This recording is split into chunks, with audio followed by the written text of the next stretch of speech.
ओम श्री परमात्मने नमः। ओम नमो भगवते वासुदेवाय। अब श्रीमद् भागवत महापुराण चतुर्थ स्कंद के अध्याय 29 की पावन कथा में हम आज सुनेंगे राजा पुरंजनो उपाख्यान का तात्पर्य। तो आइए आज की इस कथा को सुनते हैं। ओम श्री कृष्णाय नमो नमः। श्री नारद जी से राजा प्राचीन ब्रही ने कहा कि हे भगवान, मेरी समझ में आपके वचनों का अभिप्राय पूरा पूरा नहीं आ रहा है। विवेकी पुरुष ही इनका तात्पर्य समझ सकते हैं, हम कर्म मोहित जीव नहीं। यह सुनकर श्री नारद जी ने राजा प्राचीन ब्रही से कहा कि हे राजन, पुरंजन नगर का निर्माता जीव है, जो अपने लिए 1, 2, 3, 4 अथवा बहुत पैरों वाला या बिना पैरों का शरीर रूप पुर तैयार कर लेता है।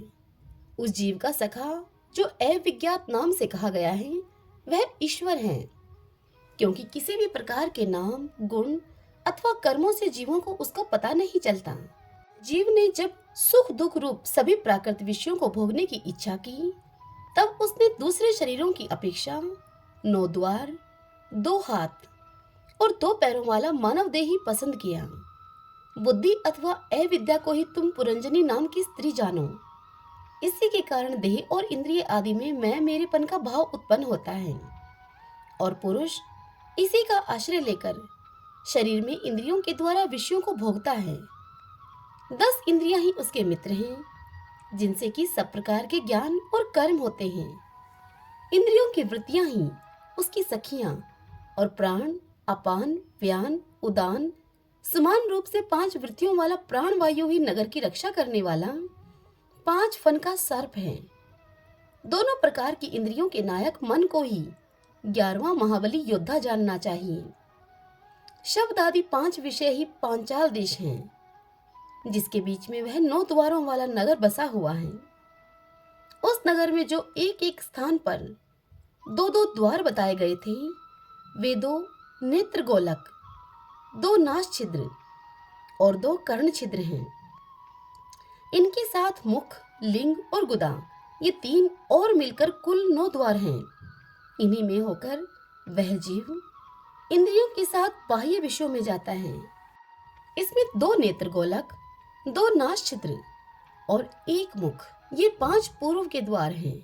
दाहिने कान को दक्षिण का और बाएं कान को उत्तर का द्वार समझना चाहिए। गुदा और लिंग, ये नीचे के 2 छिद्र पश्चिम के द्वार हैं। खदोता और आविर्मुखी नाम के जो 2 द्वार एक स्थान पर बतलाए थे, वे नेत्र गोलक हैं, तथा रूप विभार्जित नाम का देश है, जिसका इन द्वारों से जीव चक्षु इंद्रिय की सहायता से अनुभव करता है। चक्षु इंद्रियों को ही पहले धुमान नाम का सखा कहा गया है। दोनों नासा छिद्र ही नलिनी और नालिनी नाम के द्वार हैं, और नासिका का विषय गंध ही सौरभ देश है, तथा घ्राण इंद्रिय अवधूत नाम का मित्र है। मुख मुख्य नाम का द्वार है, उसमें रहने वाला वाग इंद्रिय विपण है, और रसी इंद्रिय रसविद अर्थात रसज्ञ नाम का मित्र है। वाणी का व्यापार आपन है, और तरह तरह का अन्न बहुदन है, तथा दाहिना कान पितरहु और बायां कान देवहु कहा गया है। कर्म कांड रूप प्रवृत्ति मार्ग का शास्त्र और उपासना कांड रूप निर्वर्ती मार्ग का शास्त्र ही कर्मशः दक्षिण और उत्तर पांचाल देश है। इन्हें श्रवणी इंद्रिय रूप श्रुतधर की सहायता से सुनकर जीव कर्मशः पितृयान और देवयान मार्गों में जाता है। लिंग ही असुरी नाम का पश्चिमी द्वार है। स्त्री प्रसंग्रामक नाम का देश है, और लिंग में रहने वाला उपस्थेंद्रिय दुर्मुद नाम का मित्र है। गुदा निरृति नाम का पश्चिमी द्वार है। नर्क वैशस नाम का देश है, और गुदा में स्थित पायु इंद्रिय लुब्धक नाम का मित्र है। इनके सिवा 2 पुरुष अंधे बताए गए थे, उनका रहस्य भी तुम सुनो। वे हाथ और पांव हैं। इन्हीं की सहायता से जीव कर्म से सब काम करता है और जहां तहां जाता है।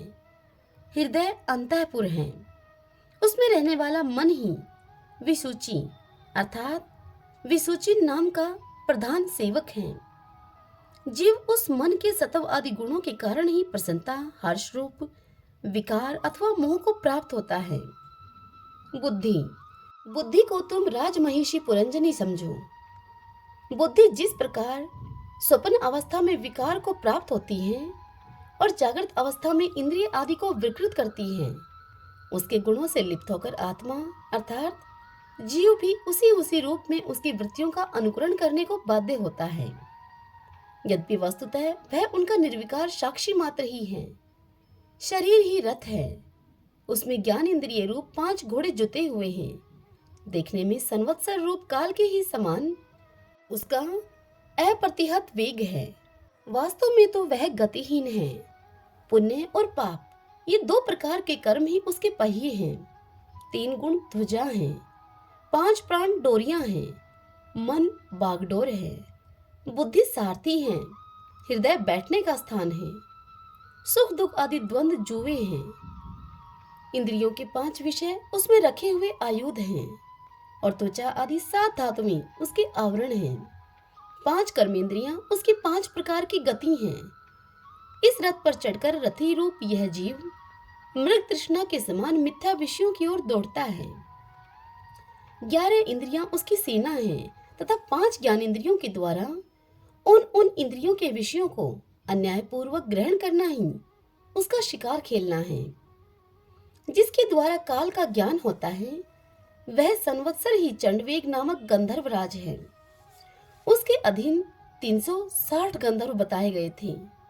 वे दिन हैं और 360 गंधर्वियां रात्रि हैं। ये बारी बारी से चक्कर लगाते हुए मनुष्य की आयु को हरते रहते हैं। वृद्धावस्था ही साक्षात काल कन्या है, उसे कोई भी पुरुष पसंद नहीं करता। तब मृत्यु रूप यमनराज ने लोक का संहार करने के लिए उसे बहन मानकर स्वीकार कर लिया।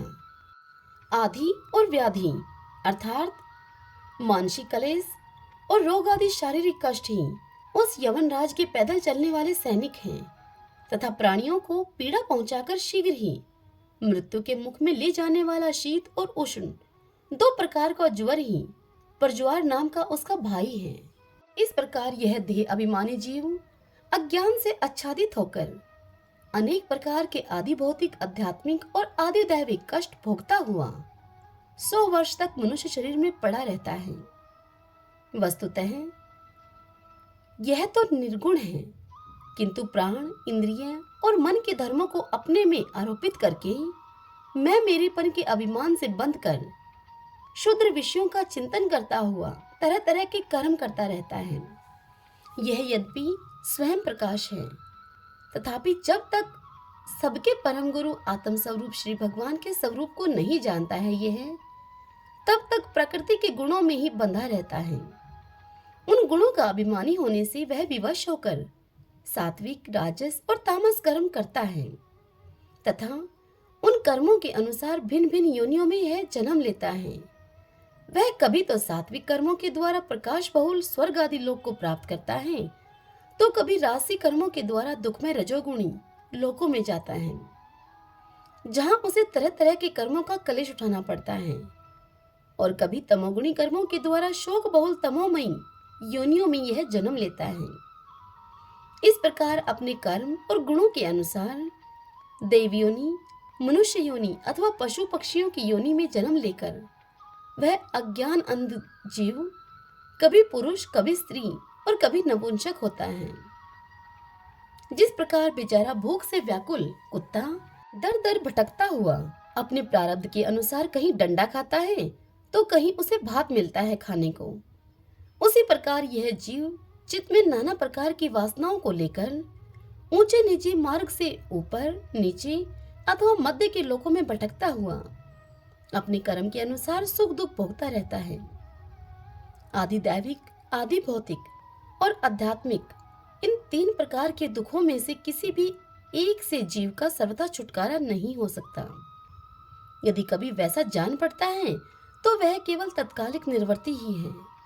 वह ऐसी ही है जैसे कि कोई सिर पर भारी बोझा लेकर उस बोझे को ढोकर लेकर जाने वाला पुरुष उसे कंधे पर रख ले। इसी तरह सभी प्रतिक्रिया अर्थात दुख निवृत्ति जाननी चाहिए। यदि किसी उपाय से मनुष्य एक प्रकार के दुख से छुट्टी पाता है तो दूसरा दुख आकर उसके सिर पर सवार हो जाता है।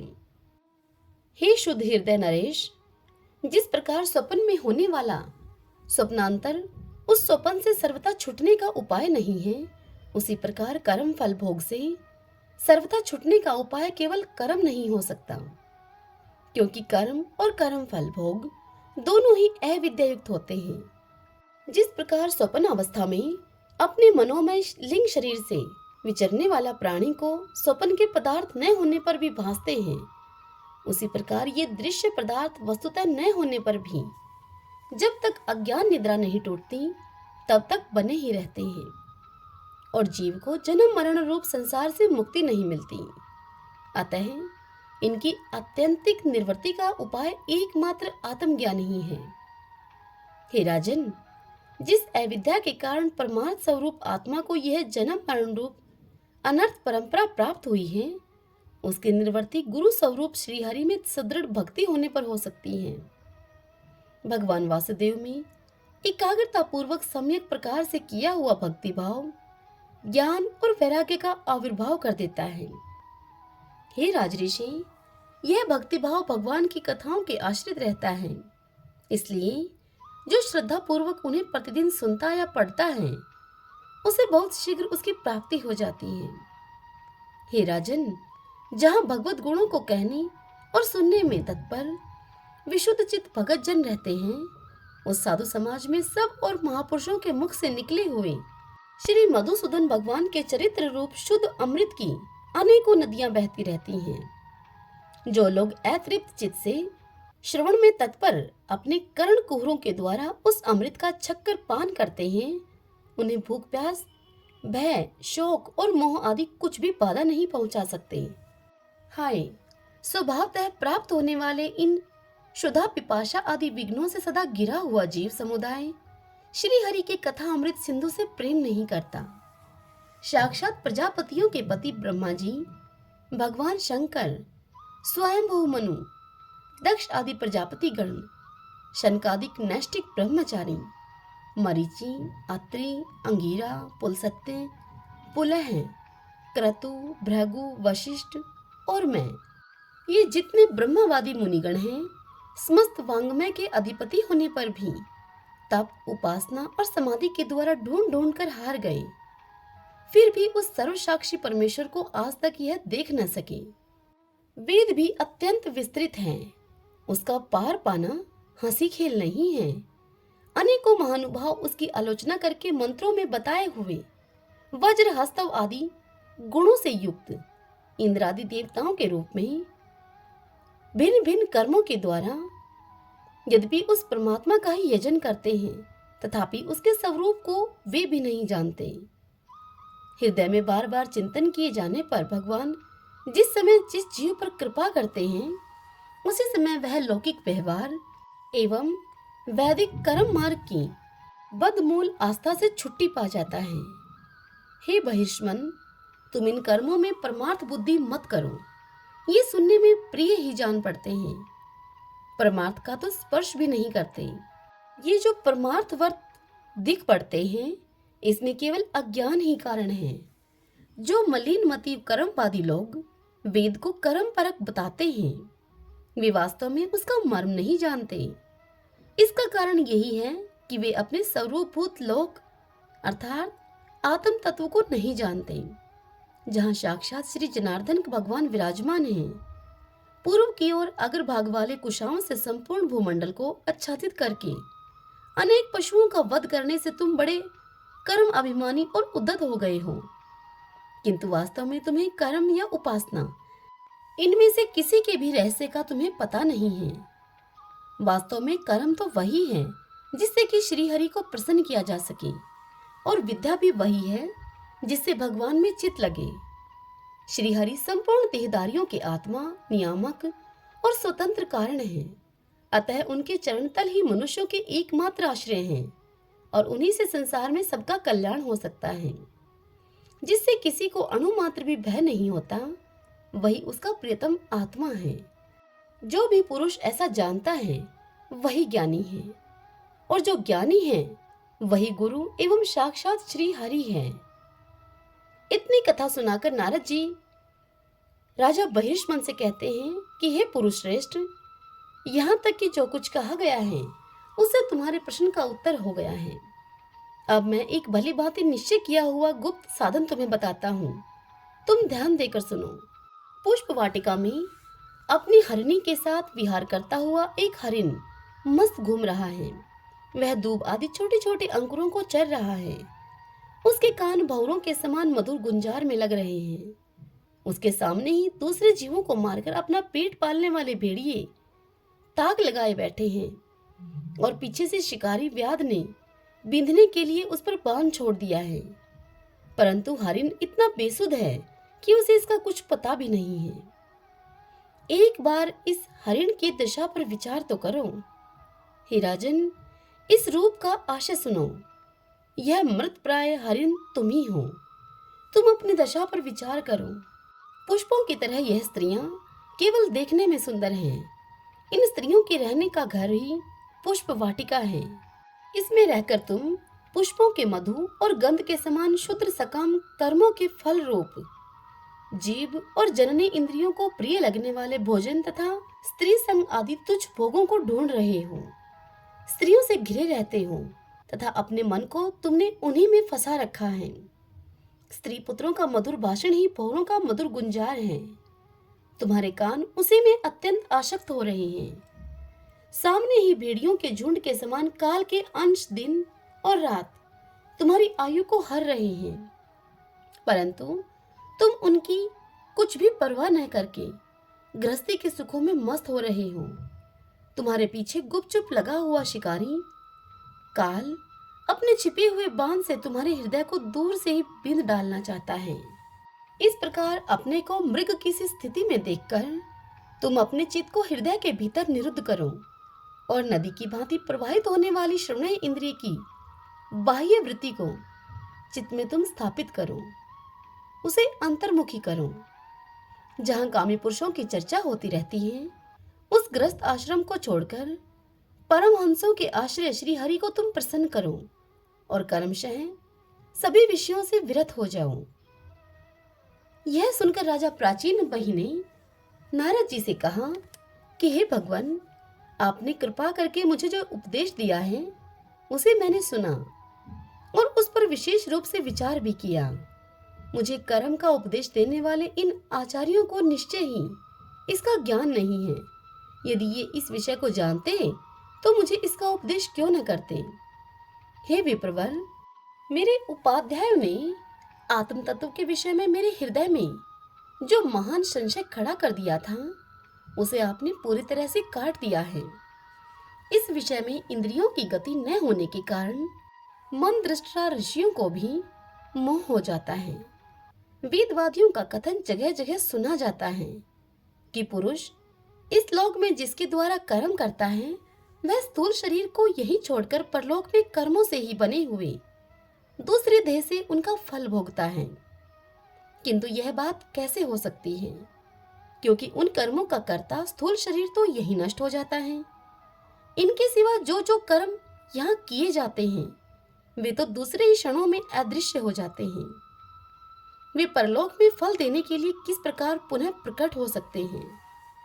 यह सुनकर श्री नारद जी उनसे कहते हैं कि हे राजन, स्थूल शरीर तो लिंग शरीर के अधीन है, अतः कर्मों का उत्तरदायित्व उसी पर है। जिस मनः प्रधान लिंग शरीर की सहायता से मनुष्य कर्म करता है वह तो मरने के बाद भी उसके साथ रहता ही है, अतः वह परलोक में अपरोक्ष रूप से स्वयं उसी के द्वारा उनका फल भोगता है। स्वपन अवस्था में मनुष्य इस जीवित शरीर का अभिमान तो छोड़ देता है, किंतु इसी के समान अथवा इससे भिन्न प्रकार के पशु पक्षी आदि शरीर से वह मन में संस्कार रूप से स्थित कर्मों का फल भोगता रहता है।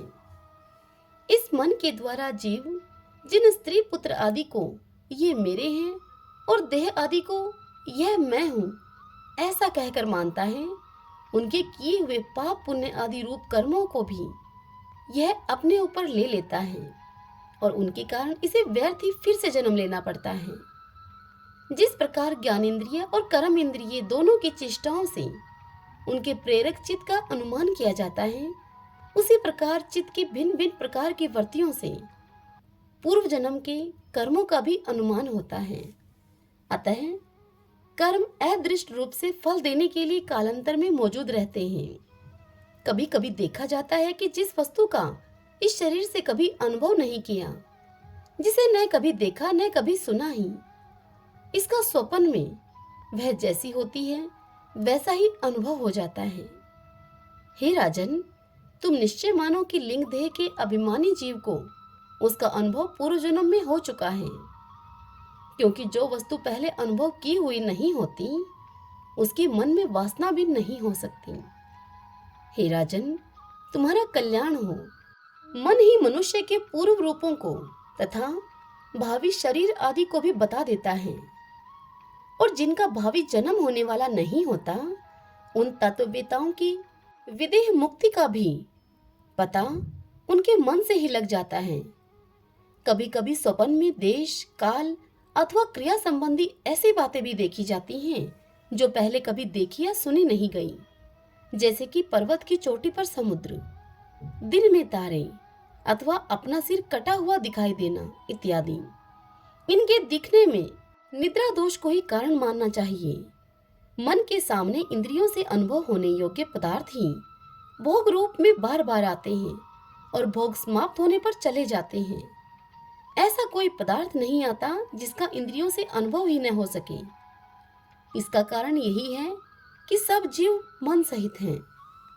साधारणतया तो सब पदार्थों का कर्मशः ही भान होता है, किंतु यदि किसी समय भगवत चिंतन में लगा हुआ मन विशुद्ध सत्व में स्थित हो जाए तो उसमें भगवान का संसर्ग होने से एक साथ समस्त विश्व का भी भान हो सकता है।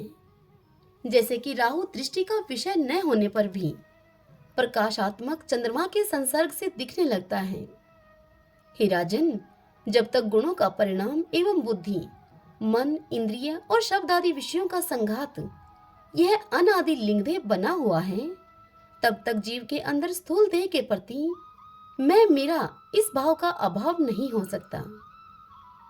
सुषुप्ति, मूर्छा, अत्यंत दुख तथा मृत्यु और तीव्र जवर आदि के समय भी इंद्रियों की व्याकुलता के कारण मैं और मेरेपन की स्पष्ट प्रतीति नहीं होती, किंतु उस समय भी उनका अभिमान तो बना ही रहता है।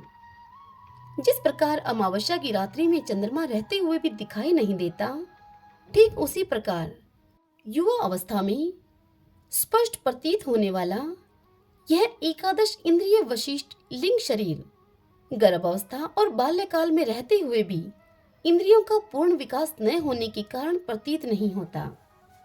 जिस प्रकार स्वप्न में किसी वस्तु का अस्तित्व न होने पर भी जागे बिना स्वप्न जनित अनर्थ की निवृत्ति नहीं होती, ठीक उसी प्रकार सांसारिक वस्तुएं यद्यपि असत हैं तो भी अविद्यावश जीव उनका चिंतन करता रहता है, इसलिए उसका जन्म मरण रूप संसार से छुटकारा नहीं हो पाता। इस प्रकार पंच तन्मात्राओं से बना हुआ तथा 16 तत्वों के रूप में विकसित यह त्रिगुणमय संघात ही लिंग शरीर है। यही चेतना शक्ति से युक्त होकर जीव कहा जाता है। इसी के द्वारा पुरुष भिन्न भिन्न देहों को ग्रहण करता और त्यागता है तथा इसी से उसे हर्ष, शोक, भय, दुख और सुख आदि का अनुभव होता है। जिस प्रकार जोंक जब तक दूसरे तृण को नहीं पकड़ लेती तब तक पहले को वह नहीं छोड़ती, उसी प्रकार जीव मरण काल उपस्थित होने पर भी जब तक देह आरंभक कर्मों की समाप्ति होने पर दूसरा शरीर प्राप्त नहीं कर लेता, तब तक पहले शरीर के अभिमान को नहीं छोड़ता वह। हे राजन, यह मन प्रधान लिंग शरीर ही जीव के जन्म आदि का कारण है। जीव जब इंद्रिय जनित भोगों का चिंतन करते हुए बार बार उन्हीं के लिए कर्म करता है, तब उन कर्मों के होते रहने से अविद्यावश वह देह आदि के कर्मों में बंध जाता है। अतएव उस कर्म बंधन से छुटकारा पाने के लिए संपूर्ण विश्व को भगवद रूप देखते हुए सब प्रकार श्री हरि का भजन करो। उन्हीं से इस विश्व की उत्पत्ति और स्थिति होती है और उन्हीं में लय होता है। श्री मैत्री जी विदुर जी से कहते हैं कि हे विदुर जी, भगत श्रेष्ठ श्री नारद जी ने राजा प्राचीन बरही को जीव और ईश्वर के स्वरूप का दिग्दर्शन कराया। फिर वे उनसे विदा लेकर सिद्धलोक को चले गए। तब राज ऋषि प्राचीन बरही भी प्रजा पालन का भार अपने पुत्रों को सौंपकर तपस्या करने के लिए कपिल आश्रम को चले गए। वहां उन वीरवर ने समस्त विषयों की आसक्ति को छोड़कर एकाग्र मन से भक्ति पूर्वक श्री हरि के चरण कमलों का चिंतन करते हुए सारूप्य पद को प्राप्त किया। हे निष्पाप विदुर जी, देव ऋषि नारद के प्रोक्ष रूप से कहे हुए इस आत्मज्ञान को जो पुरुष सुनेगा या सुनाएगा, वह शीघ्र ही लिंग देह के बंधन से छूट जाएगा। देवर्षि नारद के मुख से निकला हुआ यह आत्मज्ञान भगवान मुकुंद के यश से संबंध होने के कारण त्रिलोकी को पवित्र करने वाला, अंतःकरण का शोधक तथा परमात्म पद को प्रकाशित करने वाला है। जो पुरुष इसकी कथा को सुनेगा वह समस्त बंधनों से मुक्त हो जाएगा और फिर उसे इस संसार चक्र में नहीं भटकना पड़ेगा। हे विदुर जी, ग्रस्त आश्रमी पुरंजन के रूप से परोक्ष रूप में कहा हुआ यह अद्भुत आत्मज्ञान मैंने गुरु जी की कृपा से प्राप्त किया था। इसका तात्पर्य समझ लेने से बुद्धि युक्त जीव का देह अभिमान निर्वर्त हो जाता है तथा उसका परलोक में जीव किस प्रकार कर्मों का फल भोगता है, यह संशय भी मिट जाता है। हरि ओम तत्सत। ओम नमो नारायण। ओम नमो नारायण। भगतजनों, आज की यह कथा यहीं समाप्त हुई।